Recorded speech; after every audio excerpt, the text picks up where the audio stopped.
Hello everyone, welcome to another Power Talk with Archana. Today, on the third day of the series on leadership and management, we will be talking about how does a leader develop employees on the personal development of his or her employees. Hello Preeti, how are you doing? I'm good, Archana. Thank you. So let's talk about developing employees. What are your thoughts there? Sure, Archana. To begin with, when people join any organization, they look for and ask for various things like where is my desk? Where should I be sitting? Whom should I report to? What will my JD be? They have n number of questions in their mind. And there I ask people, the new joinees, is why don't you give me your scope of work? What is the description of the job that you are looking for? Now, we as leaders, we know that empathy is the core value. So, and we have to create a safe, constructive space. We always see that people get super excited whenever they are given in chargeship, whenever they are being made heads of any certain event. But then not everybody lasts the run. So to know this, who will last the run, I asked the question in the very beginning, why don't you design your own JD? Now, what happens is people definitely choose the roles and tasks that they have already mastered in. And then I, as a leader, get the whole list of the job description as per their choices. To this, two tasks are always added by me as a leader. Now, two tasks added by me is not as imposing tasks on them, imposing my thought processes on them, but yes, as a leader, I definitely do lead them to the tasks added by me, keeping all of their interests and expertise in mind.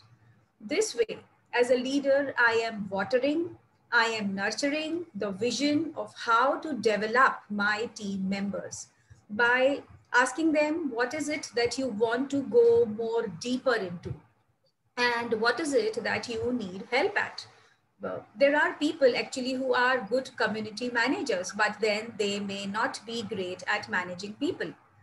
This ways it also gives the foundation that people know themselves well. Definitely if they're laying down their choices, this shows me that they what are they good at. So as an employee, as a team member, you can only drive your own JD, your own job description, when you know your strengths very well. And oftentimes what happens is people do struggle on how to work on things which you're not good at. So once they see and realize that as a leader, I am not only sharpening their strengths, but I'm also offering them help so that they come out of the cocoon of their weaknesses. How many of us have heard about the Chinese bamboo story? I don't know, Archana, whether you and the viewers must have heard about this or not. But then, just like all other plants, even this Chinese bamboo requires to be nourished and watered regularly. It requires sunlight, good soil, everything. I mean, all the right inputs. You give all these things for the first entire year, nothing happens. Second year, nothing happens. But you have to keep giving in all the things that it needs. Third year, nothing happens. Fourth year, nothing happens. You don't see anything happening above the ground. Now, in the fifth year, in the sixth week of the fifth year, the plant suddenly shoots up to 80 feet. It almost looks like a magic. It achieves this height in the sixth week of the fifth year. Now, if I ask you, was that a magic? Like, really, it's not a magic. Were the past 5 years there was nothing happening, or something was happening which was not visible? The problem is that happens in any organization is what we want to see is that the plant grows without giving it the right inputs, and maybe we expect too soon. And in the age of digital gratification, where you get everything at a click, you just have to just click and the order is delivered immediately the following day, even in half an hour, as these Domino's people claim. You just have to click it and the order gets delivered. Everyone is so used to see the outcome so soon that as individuals we want immediate gratifications. The key for a leader is that they should experience and feel joy in training and guiding their team members. Only then they will prove themselves as the beacon of development in their employees' lives, in their team members' lives. There's a small anecdote. Once a CFO of a company asks a CEO of a company, what happens if we invest in developing our people and they leave?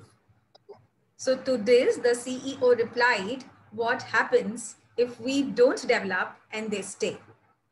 So that means a leader has to keep on continuously developing the team members' strength, and they, as a leader, he or she should see that they allow their team members to explore their weaknesses and to come out of it as soon as possible. So only if you develop your team members as an individual, they will definitely develop the organization and they will definitely contribute towards the common goal of the organization. Wonderful. I really love this, Preeti. I think it is so very important for the leader to realize that every individual, every employee, every member in the team has their unique skill sets, and how they nurture those unique skill sets to align them with the company's mission, vision, and the goals can really help the organization in the long run. And of course, the employees for their betterment and their growth. Amazing. I really love this conversation, Preeti. I'm sure my audience must have loved this conversation really. Great. As we meet you tomorrow again for another episode on the Power Series on leadership and management, until then, stay tuned for more.